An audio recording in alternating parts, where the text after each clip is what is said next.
Welcome to RTV. నేను మీ గయాజిని. ఏడుకొండల అనే వ్యక్తిని పోలీసులు నిర్దాక్షిణ్యంగా పోలీస్ స్టేషన్కి తీసుకెళ్లి చంపారంటూ వాళ్ళ బంధువులు, అదేవిధంగా ప్రజా సంఘాలు, కాంగ్రెస్ పార్టీ నేతలు, వైఎస్ఆర్సీపీ నేతలు మొత్తం ఆరోపిస్తున్నారు.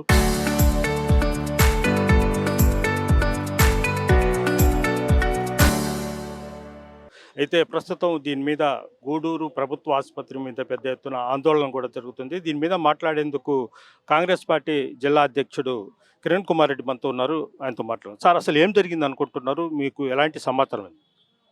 ఈరోజు నెల్లూరు జిల్లా మనుబోలు మండలానికి సంబంధించి ఒక చోరీ విషయంలో అక్కంపేట గ్రామానికి చెందినటువంటి ఒక ఇద్దరు వ్యక్తుల్ని, అదేవిధంగా చెరుకుమూడి గ్రామానికి చెందినటువంటి ఒక వ్యక్తి, ఏడుకొండ అనేటటువంటి వ్యక్తిని అదుపులోకి తీసుకోవడం జరిగింది. 4 రోజుల క్రితం, అంటే 10వ తేదీ రాత్రి వాళ్ళని ఇంటికి వచ్చి ఎటువంటి సమాచారం, కుటుంబ సభ్యులకు సమాచారం ఇవ్వకుండా కోడిపందెం కేసులో తీసుకెళ్తున్నా అని చెప్పి మనుబోలు పోలీస్ స్టేషన్ తీసుకురావడం జరిగింది. వెంటనే ఆ గ్రామస్తులు, అది దురదృష్టం, మా గ్రామానికి చెందినటువంటి వ్యక్తులు కూడా ఉండడం, అందులో ఆ కుటుంబ సభ్యులు నాకు ఫోన్ చేసి ఈ విధంగా కోడిపందెం కేసులో తీసుకెళ్లారు కాబట్టి మా ఆయన ఎక్కడున్నాడో తెలియడం లేదని వాళ్ళ భార్య ఫోన్ చేసి వెంటనే మనుబోలు ఎస్ఐ గారికి చేసి అడగడం జరిగింది. మా స్టేషన్లో ఎటువంటి వాళ్ళు లేరు అన్న తర్వాత నేను జిల్లాలో ఉండేటటువంటి మిగతా సర్కిల్ వాళ్ళకి కూడా కాల్ చేశాం. కానీ అర్ధరాత్రి సమాచారం ఏంటంటే ఒక చోరీ కేసు విషయంలో మనుబోలు పోలీస్ స్టేషన్లోనే వాళ్ళు పెట్టి హింసిస్తున్నారనేటటువంటి సమాచారం వచ్చింది. ఆ మరుసటి రోజు 4 గంటల వరకు ఆ తల్లిదండ్రులు, ఏదైతే ఆ దళితుడికి సంబంధించినటువంటి అక్కంపేట దళితుడికి సంబంధించిన తల్లిదండ్రులు కూడా వాడికి ఆరోగ్య సమస్యలు ఉన్నాయి, మందులు తీసుకొచ్చి పోలీస్ స్టేషన్ గోడ దగ్గర కూర్చొని ఉంటే వాళ్ళతో పాటు వచ్చినటువంటి గ్రామస్తులను కూడా ఎస్ఐ గారు బూతు బుండు మాట్లాడుతూ యొక్క బిహేవియర్ సరిగా లేదు అనేటటువంటి విషయం నా దృష్టికి వచ్చిన వెంటనే నేను డిఎస్పీ గారికి కూడా సమాచారం ఇవ్వడం జరిగింది. ఎందుకంటే పోలీసుకి ఎప్పుడు కూడా సపోర్ట్ చేస్తాం, దొంగలకి మద్దతు ఇవ్వాలని కాదు. కానీ మీరు ఏదన్నా కూడా చట్ట ప్రకారంగా చేయవలసినటువంటి పనులు చేయకుండా దానిలో రాజకీయాలు తీసుకొచ్చి, ఆయన ఏదో ఒక తెలుగుదేశం కార్యకర్తలాగా ఈరోజు తెలుగుదేశం నాయకులను తీసుకొచ్చి ప్రెస్ మీట్లు పెట్టేటటువంటి పరిస్థితి పోలీస్ స్టేషన్లో ఏర్పడింది.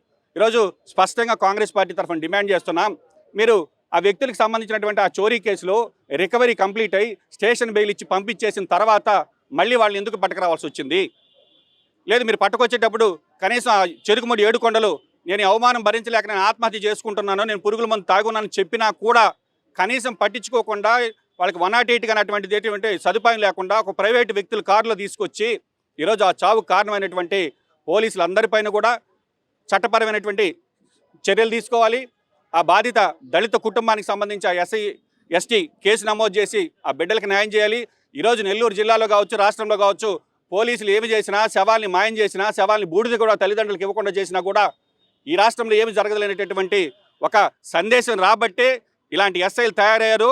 ఈరోజు మనుబోలు ఎస్ఐకి సంబంధించి స్పష్టంగా డిఎస్పీ గారికి కంప్లైంట్ ఇవ్వడం జరిగింది. అతని యొక్క ప్రవర్తన బాగలేదు కాబట్టి అతని పైన చట్టపరమైన చర్యలు తీసుకోవాలి.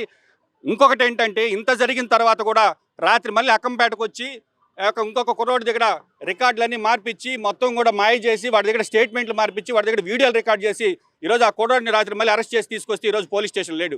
ఈరోజు ఆ తల్లిదండ్రులు వచ్చి నా బిడ్డ పోలీస్ స్టేషన్లో లేరు, మళ్ళీ నా బిడ్డను ఏం చేస్తారంటే మేము ఏమైనా చేస్తాం ఎవరికైనా చెప్పుకునేటటువంటి విధంగా పోలీసులు మాట్లాడుతున్నారు. ఇది సబబు కాదు.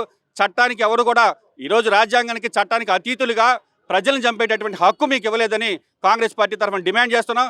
స్పష్టంగా ఆ ఎస్ఐ పైన చర్యలు తీసుకోవాలి, అతన్ని సస్పెండ్ చేయడమే కాకుండా విధుల నుంచి తొలగించాలి. ఈ విధంగా చేసినటువంటి యొక్క రాజకీయ ఒక వ్యక్తిగా ఆ ఎస్ఐ ప్రవర్తిస్తున్నాడు, అతని మీద చర్యలు తీసుకొని కాంగ్రెస్ పార్టీ తరఫున డిమాండ్ చేస్తున్నాం.